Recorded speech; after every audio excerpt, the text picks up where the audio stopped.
ओम यक्षराजाय विद्महे वैश्रवणाय धीमहि तन्नः कुबेर प्रचोदयात्। ओम यक्षराजाय विद्महे वैश्रवणाय धीमहि तन्नः कुबेर प्रचोदयात्। गायत्री मंत्र वेदों में सबसे पावरफुल मंत्र कहा गया है। इसे वशिष्ठ ऋषि पहले एक राजपूत थे, राजा थे। उन्होंने तपस्या करी, कुछ प्रसंग हुआ उनके साथ, तो उन्होंने तपस्या करी और उस तपस्या के फल स्वरूप जब उन्होंने अपने क्रोध पर विजय प्राप्त कर ली, जब उन्होंने अपने इंद्रियों पर विजय प्राप्त कर ली, तब उनको यह मंत्र दिखा। वैदिक मंत्रास जो हैं वो दिखते हैं, थे पहले लोगों को दिखे, तब उन्होंने उसको स्क्रिप्टेड किया। अब उनको स्क्रिप्ट करके एक साथ करने के बाद उनको जो है वेद में उन्होंने बनाया। पहले एक ही वेद था, फिर आगे चल करके महर्षि वेदव्यास जी ने उसके 4 विभाजन किया। गणेश गुफा में केशव प्रयाग से आगे चलते जब हम माणा गांव पहुंचते हैं, तो माणा गांव में सरस्वती नदी के किनारे गणेश गुफा है। उस गणेश गुफा में जो है वेदव्यास जी ने वेद के 4 वेद का विभाजन किया, 4 हिस्सों में वेद को बांट दिया। ऋग्वेद, अथर्ववेद, सामवेद, यजुर्वेद, इसमें 4 वेदों में बांट दिया। और आदिगुरु शंकराचार्य ने हमारे देश को, भारत देश को यज्ञशाला समझते हुए और 4 वेदों की स्थापना करी। उत्तर में जो है 4 वेदों की स्थापना करी। ये 4 वेद जो स्थापित हैं, ये 4 मठ हैं। ये मठ जो है ये 4 वेदों का प्रतिनिधित्व करते हैं।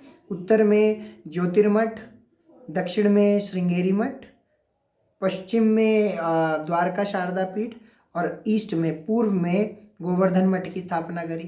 तो वेदों में जो गायत्री मंत्र बताए गए हैं, जो गायत्री मंत्र बताए गए, बहुत पावरफुल है। और कहा गया है एक ब्राह्मण के लिए गायत्री करना बहुत ज़रूरी है। नित्य गायत्री उपासना जो व्यक्ति करता है, अधिकारित व्यक्ति जो नित्य गायत्री उपासना करता है, त्रिकाल संध्या करता है, त्रिकाल संध्या ना भी करे, सुबह और शाम की संध्या भी करता है, तो उसके अंदर एक दिव्य ऊर्जा का स्पंदन होता है। उसके चेहरे पर एक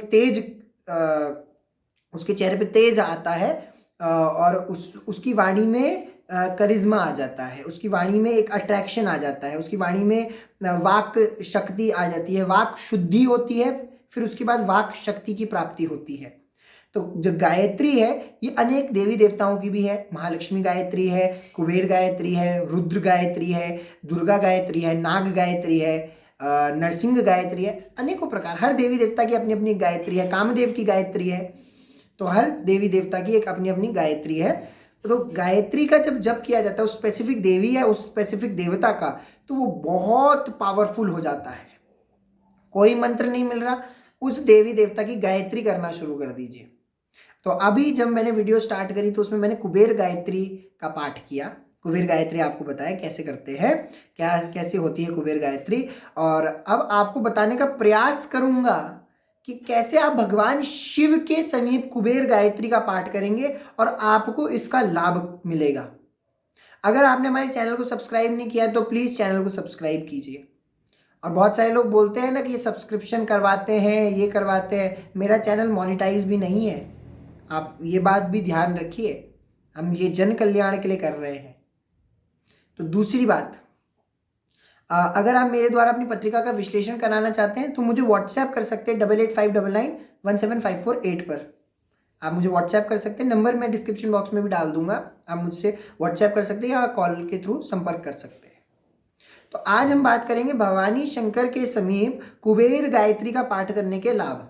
भगवान शिव के एक गण कुबेर माने गए हैं। जब रुद्राष्टाध्यायी का पाठ होता है तो उसमें भगवान शिव के 5 गणों की पूजा भी की जाती है, जिसमें गणेश, कार्तिकेय जो शिव परिवार होता है उनकी पूजा तो होती ही होती है। नंदी, पुष्पदंत, वीरभद्र, कुबेर और नाग, इनकी पूजा की जाती है।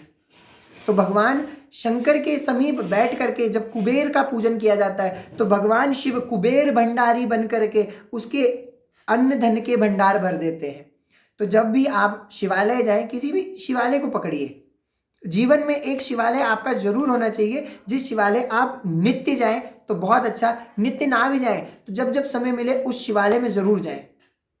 आपके घर के आसपास जो आपके स्थानीय देवता होंगे उनका शिवालय हो, उस शिवालय में जाओ और वहाँ शिवालय में पूजा करो, खूब अच्छी तरह से दीपदान करो, धूप चढ़ाओ। धूप बहुत ज़रूरी है।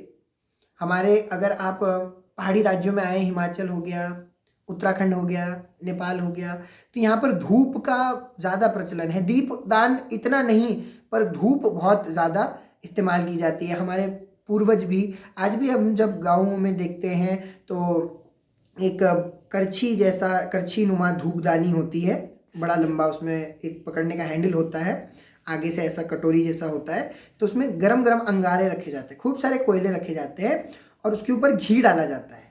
घी डालने के बाद उसे देवी देवताओं को धूप अर्पित की जाती है। आज भी ये होता है, हमारे घर में किया जाता है। कोयले अब रिप्लेस होकर के गाय के गोबर के कंडे बन चुके हैं, अब कोयले रिप्लेस हो चुके हैं, अब संभ्राणी कप्स ने उनकी जगह ले ली है।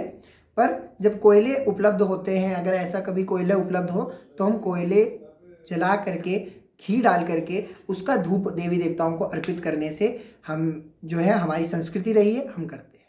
तो धूप दान करिए। भगवान कुबेर, शिव में ही कुबेर भंडारी, भगवान शिव का एक रूप है कुबेर भंडारी, तो भगवान शिव को ही कुबेर का स्वरूप मान करके आप 108 चावल के दाने लीजिए और एक दाना उठाइए और कुबेर गायत्री बोलिए, शिवलिंग पे अर्पित करिए। एक दाना उठाइए, कुबेर गायत्री बोलिए, शिवलिंग पे अर्पित कीजिए। एक दाना उठाइए, कुबेर गायत्री बोलिए, शिवलिंग पे अर्पित करिए। ये सिंपल सा उपाय अगर आप कर लेंगे ना, आपके जीवन के बहुत सारे कष्टों का नाश हो जाएगा। भगवान कुबेर भंडारी आपके भंडार भरेंगे, आपके सुख समृद्धि में वृद्धि होगी। करके देखिए, उपाय करके देखिए, तब लाभ मिलेगा। जब तक आप करेंगे नहीं, तब तक आपको कोई फ़ायदा नहीं है। मेरे यहाँ पे बैठ करके बताने का कोई फ़ायदा नहीं है आपको। आप करिए और बहुत फ़ायदा होगा। आशा करता हूँ आपका दिन मंगलमय हो। नमस्कार।